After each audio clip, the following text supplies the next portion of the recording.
Salut, c'est Ben et bienvenue dans cette vidéo consacrée à la faille Reentrancy. Alors, la faille Reentrancy, c'est la faille à connaître. Donc ici, on voit encore une application, Grim Finance, qui s'est fait dérober 30 millions. Donc c'est vraiment ici quelque chose qui s'attaque principalement à la DeFi, même si dans le monde des NFT, il faut aussi faire attention à cette faille. Donc je vais ici vous expliquer avec un exemple et avec un hack que je vais faire sur un des contrats que je vais créer devant vous, comment ici se prémunir finalement de la faille Reentrancy.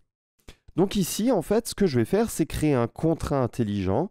Des utilisateurs vont pouvoir déposer de l'argent sur ce contrat intelligent et ensuite retirer l'argent qu'ils ont au préalable placé sur ce contrat intelligent. Donc je vais avoir un contrat que je peux appeler ici banque, par exemple, parce que ça va se comporter exactement comme une banque. Donc ici, on va devoir savoir que telle adresse a déposé ici tel montant en Whey. Donc ça, je vais l'appeler balances, ok. Donc, on va avoir des utilisateurs qui vont placer de l'argent sur ce contrat intelligent et grâce à ce mapping, je vais savoir qu'une certaine adresse a placé un certain montant sur ce contrat intelligent. Donc, je vais avoir une fonction ici que je vais appeler deposit qui va me permettre ici de placer de l'argent sur ce contrat intelligent. Et quand je place de l'argent sur ce contrat intelligent, quand une personne place de l'argent, cette personne, caractérisée par message.sender, il faut mettre sa balance à jour en faisant un plus égal message.value. Message.value étant le nombre de Whey que l'utilisateur a placé sur le contrat intelligent. Ensuite, je vais avoir besoin d'une fonction getBalance pour savoir le montant d'argent qui est sur ce contrat intelligent. Public, view, returns, uint, ok. Et ça va me retourner du coup l'argent disponible sur ce contrat intelligent. Et ensuite, bien entendu, j'aurai une fonction withdraw, public. Et là, l'utilisateur qui a au préalable placer de l'argent sur ce contrat intelligent. Alors bien sûr, plusieurs utilisateurs vont pouvoir placer de l'argent sur ce contrat intelligent. L'utilisateur qui a placé de l'argent va pouvoir retirer, bien entendu, l'argent. Donc pour cela, je vais déjà chercher finalement combien d'argent cet utilisateur a placé sur ce contrat. Donc ça, je peux l'avoir grâce au mapping, parce que grâce au mapping, je sais qu'une certaine adresse a placé un certain nombre de Whey ici. Il faut bien sûr que la balance soit supérieure à 0 pour que l'on continue cette fonction. Et ensuite, l'utilisateur, je vais lui permettre ici de retirer nouveau l'argent sur son adresse Ethereum avec la fonction call value, ça sera la balance. OK? Et si tout se passe bien, tant mieux. Et puis sinon, on va dire fail to send Ether. Et ensuite, extrêmement important, n'oubliez pas ça, on n'oublie pas ici de mettre la balance de l'utilisateur qui a retiré tout son argent à 0. Très important. Or, ici, attention, c'est pas send, c'est raise, voilà, parfait. Et là, attention, c'est value, voilà. Ok, donc ici, j'ai un contrat intelligent assez banal que l'on voit assez souvent et on se dit que ici, rien ne peut capoter. Regardez, je vais créer ici un contrat intelligent qui va venir attaquer ce contrat intelligent et qui va venir siphonner tout l'argent qui est sur le contrat intelligent. Donc ce contrat, je vais l'appeler attack.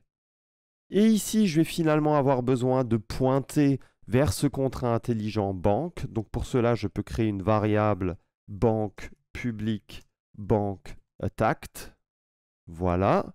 Et au niveau du constructeur ici de ce contrat intelligent, ce qui va se passer, c'est que je vais passer ici l'adresse de la banque attaquée. Et je vais dire banque attacked est égal à banque de banque attacked. OK? Donc ici, je crée vraiment un contrat intelligent qui va pointer ici vers ce contrat intelligent. Parce que dans ce contrat intelligent ici, je vais venir exécuter des fonctions de ce contrat intelligent. Donc ici, je vais encore venir récupérer la fonction getBalance parce que ça va être utile pour savoir un peu ce qu'il se passe. Et je vais créer une fonction attack. External payable. OK, parfait. Donc, qu'est-ce que va faire cette fonction qui va venir attaquer finalement ce contrat intelligent? Ben, en fait, je vais venir déposer de l'argent sur ce contrat intelligent. Donc pour cela, attention, il faut d'abord que je vois si j'ai bien ici exécuté la fonction attack en envoyant suffisamment d'Ether. Donc on va dire un Ether. Et si c'est le cas, ben, je vais ici faire un bankattack.deposit et la value, ça va être du coup un Ether. Parfait. Et ensuite, je vais faire un bankattack.withdraw. Voilà, jusque-là, tout est normal. Vous allez vous dire, ici, rien ne peut capoter. Effectivement, mais ici, je vais rajouter une fonction de fallback, external payable. Donc, une fonction de fallback, c'est une fonction qui est appelée si finalement, on essaye d'exécuter une fonction et que Solidity n'arrive pas à la trouver. Donc, if l'adresse bankattack.balance est supérieur ou égal à 1 Ether. Donc en gros, si on a encore des sous ici sur ce contrat intelligent, bah, ce qu'on va faire, c'est qu'on va faire un bankattack.withdraw. Alors vous allez comprendre dans un instant, quand je vais venir tester ici ces deux contrats intelligents, donc on va venir déployer ici le contrat intelligent banque, deploy. Des gens vont venir placer de l'argent sur ce contrat intelligent, donc des Ethers ici. On va dire que la première adresse, donc celle-ci, va placer 2 Ethers sur ce contrat intelligent banque. OK, parfait. Et du coup, on voit que désormais, il y a bien 2 Ethers sur ce contrat intelligent banque. Parfait. Maintenant, une autre adresse, ici la deuxième, va venir placer par exemple un Ether sur ce contrat intelligent banque. Deposit. Ce qui fait que sur la banque, on a désormais 3 Ethers. OK, jusque-là, tout est normal.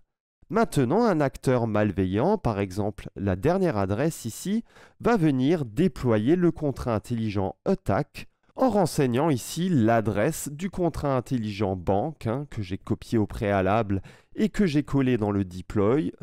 Voilà. Et ensuite, ce que va faire cet attaquant ici, c'est qu'il va envoyer un Ether ici via la fonction d'attaque. Et ensuite, regardez, getBalance.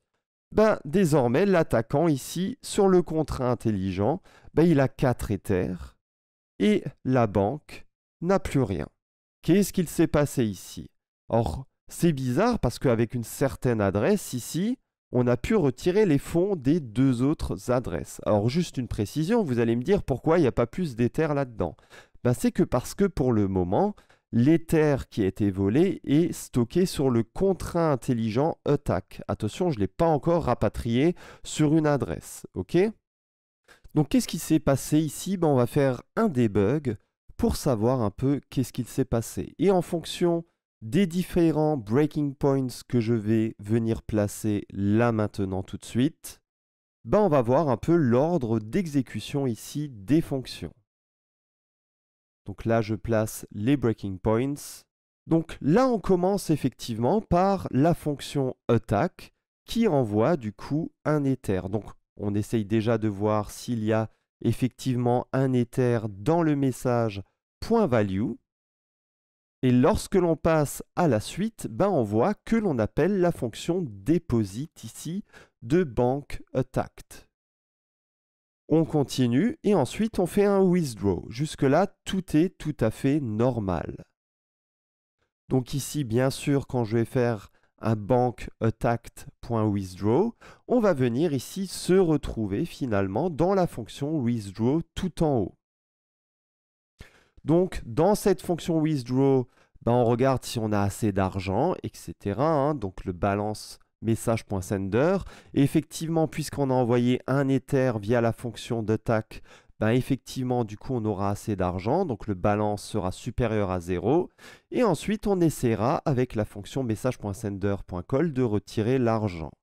Et ensuite, à l'étape suivante, bah, comme vous pouvez le voir, on va désormais dans la fonction de fallback. Donc à aucun moment ici, on met le balance message.sender à 0.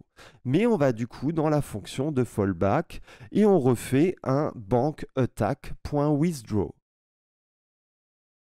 Donc si je fais un bankattack.withdraw, c'est que je reviens dans la fonction withdraw.